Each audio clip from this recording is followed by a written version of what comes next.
को सजदा नमाज रोजा, सनम के घर का तवाफ हज है। यही मेरा ज़ौक़ सजूद है, यही मेरे इश्क का राज है। तेरी याद में है झूमना, मेरा हज है, मेरी नमाज है।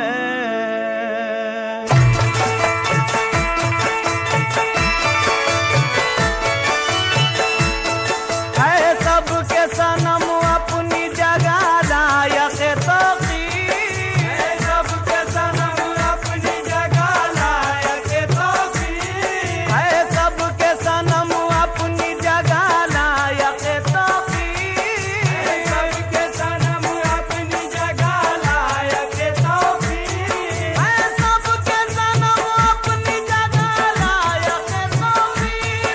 इतनी मेरी नज़रों में तो बस मेरा सनम है, वो सनम मेरा सनम है, वो सनम मेरा सनम है, वो सनम मेरा सनम है। ताज वाला मेरा सनम है, ताज वाला मेरा सनम है, वो सनम मेरा सनम है।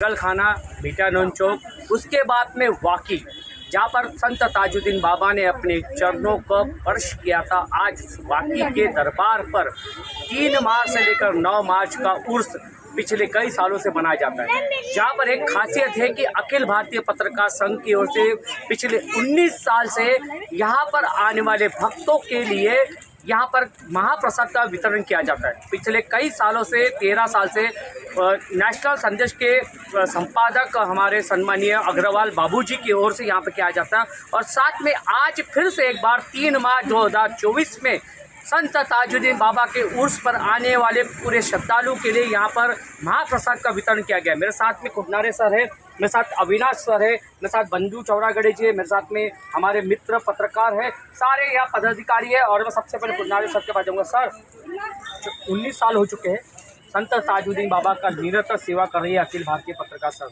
एक बाबा की सेवा पर अगर आने वाले श्रद्धालु अगर वाकई में आते हैं तो उन्हें एक महाप्रसाद के माध्यम से एक भोग लगता है, पेट में खाना जाता है और ताजुद्दीन बाबा का दर्शन होता है। तो क्या कहें?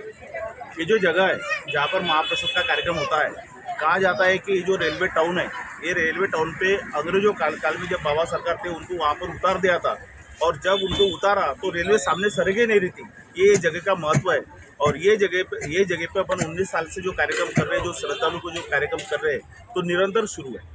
सर, एक बात होता है कि लगातार प्रोग्राम या फिर उर्स के माध्यम से लोगों की श्रद्धालुओं के लिए महाप्रसाद का वितरण करना, 3 से 9 मार्च लगातार सुबह और शाम को खाना आप महाप्रसाद वितरण करते हैं। तो श्रद्धालु के माध्यम से वहाँ पर यहाँ से जाते हुए जब दरबार जाते हैं तो कहीं ऐसा लगता है कि बाबा के दरबार पे आ चुके और दर्शन कर चुके हैं। हाँ, सुकून मिलता है। और कैसा है मालूम है कि यहाँ पर यानी महाप्रसाद की गरज है, क्योंकि पहले ही स्टॉल अखिल भारतीय पत्रकार संघ का होता है। सभी लोग यहाँ पर आते हैं, यहाँ से संदल भी गुजरते हैं, महाप्रसाद लेते हैं और यहाँ से वाकई होते हुए और फिर से आते हैं और उनको सुकून मिलता है। और सभी का कहना ऐसा है कि चलो एक महाप्रसाद शुरू है उनको। मेरे साथ में अविनाश जी है। अविनाश जी, आप बहुत बड़े वरिष्ठ पत्रकार हो, मैं तो एक छोटा पत्रकार के तौर पर आपसे एक बाइट ले रहा हूँ। तो कैसा लगता है कि 13 साल 19 साल अब आने वाले 25 साल तो बाबा की सेवा निरंतर काम, एक तरफ पत्रकारिता, एक तरफ समाज, एक तरफ परिवार, दूसरी तरफ बाबा की सेवा। देखिए, ऐसा है, मैं आपको ये बता दूँ शैलेश भाई कि हम लोग माध्यम मात्र हैं, सब कुछ दिया हुआ उनका है। जो भी हमारे आराध्य देव हैं, चाहे आप बाबा ताजुद्दीन बोलिए, आज संत गजानन महाराज जी का जन्मदिन है, गजानन महाराज बोलिए, हमारे जो इष्ट देवी देवता हैं, ये जीवन उनसे ही चल रहा है। हम लोग माध्यम मात्र हैं कि जो बाबा के श्रद्धालु यहाँ पर आ रहे हैं उनको हम लोग अपनी सेवा दे पाएँ।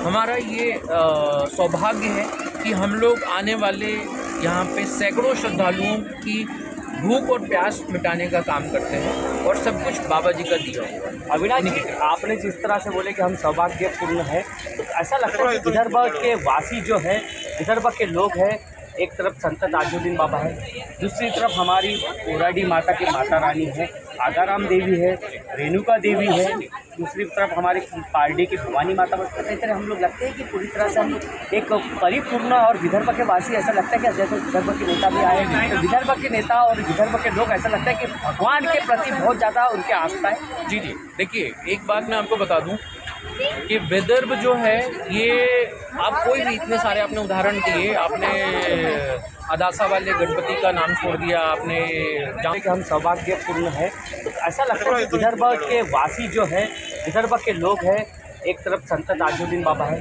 दूसरी तरफ हमारी कोराडी माता की माता रानी है, आगाराम देवी है, रेणुका देवी है, दूसरी तरफ हमारी पारडी की भवानी माता बसते हैं। इस तरह हम लोग लगते हैं कि पूरी तरह से हम एक परिपूर्ण और विदर्भ के वासी, ऐसा लगता है कि जैसे विदर्भ के नेता भी आए, तो विदर्भ के नेता और विदर्भ के लोग ऐसा लगता है कि भगवान के प्रति बहुत ज़्यादा उनकी आस्था है। जी जी, देखिए एक बात मैं आपको बता दूं कि विदर्भ जो है ये, आप कोई भी इतने सारे आपने उदाहरण दिए, आपने अदासा वाले गणपति का नाम छोड़ दिया, आपने जामसावली वाले हनुमान जी का नाम छोड़ दिया। ये विदर्भ की भूमि जो है ये हमारे इष्ट देवों की, जागृत इष्ट देवों की भूमि है। विट्ठल रुक्मणी जी का मंदिर यहीं पर है, बहुत पुरातन है। हमारे हिंगना में गणपति जी का मंदिर है, बहुत पुरातन है। तो मुझे ऐसा लगता है कि विदर्भ में अगर पूरे देश में आप देखें तो विदर्भ जितनी सुख शांति आपको कहीं नहीं मिलेगी। हमारे पास संसाधन है, हमारे पास में सब कुछ है। सब कुछ होने के बाद में अगर सबसे ज़्यादा कुछ है तो वो इन इष्ट देवी देवताओं का आशीर्वाद है, जिसके कारण हम विदर्भ के लोग बहुत सुरक्षित हैं, बहुत शांत हैं और बहुत समृद्ध हैं। ये सब हमारे इष्ट देव, जो जागृत इष्ट देवी देवता है, ये सब उनके आशीर्वाद है। सवाल लास्ट है अविनाश जी कि 3 से 9 मार्च को वाकई में आने वाले श्रद्धालु को क्या आप अपने दूसरी तरफ हमारी पारडी की भवानी माता बसते हैं। इस तरह हम लोग लगते हैं कि पूरी तरह से हम एक परिपूर्ण और विदर्भ के वासी, ऐसा लगता है कि जैसे विदर्भ के नेता भी आए, तो विदर्भ के नेता और विदर्भ के लोग ऐसा लगता है कि भगवान के प्रति बहुत ज़्यादा उनकी आस्था है। जी जी, देखिए एक बात मैं आपको बता दूं कि विदर्भ जो है ये, आप कोई भी इतने सारे आपने उदाहरण दिए, आपने अदासा वाले गणपति का नाम छोड़ दिया, आपने जामसावली वाले हनुमान जी का नाम छोड़ दिया। ये विदर्भ की भूमि जो है ये हमारे इष्ट देवों की, जागृत इष्ट देवों की भूमि है। विट्ठल रुक्मणी जी का मंदिर यहीं पर है, बहुत पुरातन है। हमारे हिंगना में गणपति जी का मंदिर है, बहुत पुरातन है। तो मुझे ऐसा लगता है कि विदर्भ में अगर पूरे देश में आप देखें तो विदर्भ जितनी सुख शांति आपको कहीं नहीं मिलेगी। हमारे पास संसाधन है, हमारे पास में सब कुछ है। सब कुछ होने के बाद में अगर सबसे ज़्यादा कुछ है तो वो इन इष्ट देवी देवताओं का आशीर्वाद है, जिसके कारण हम विदर्भ के लोग बहुत सुरक्षित हैं, बहुत शांत हैं और बहुत समृद्ध हैं। ये सब हमारे इष्ट देव, जो जागृत इष्ट देवी देवता है, ये सब उनके आशीर्वाद है। सवाल लास्ट है अविनाश जी कि 3 से 9 मार्च को वाकई में आने वाले श्रद्धालु को क्या आप अपने अखिल भारतीय पत्रकार संघ की ओर से क्या संदेश या क्या बताना चाहिए। देखिए, मैं अपने सभी देशवासियों से, क्योंकि यहाँ पे दूर दूर से लोग आते हैं, सभी श्रद्धालु, मैं हमारे देश